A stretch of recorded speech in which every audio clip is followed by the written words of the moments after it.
ellenőrzött Varsányi. Megismétlem, tehát D-kor csoporttól 3-as, 4-es csapatban gyülekezzenek. Jó?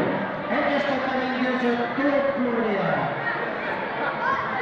A D-kor csoporttól 3-as, 4-es csapatban gyülekezzenek.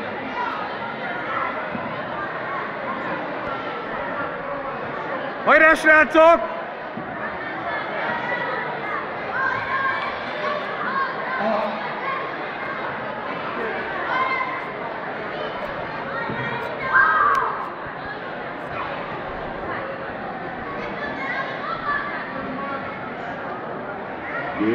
Demeter legényítőből.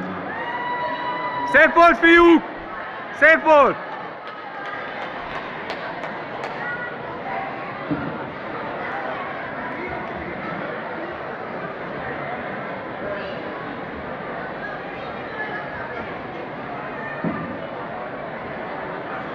Ebben számot a kamera Szigetvári Andrus.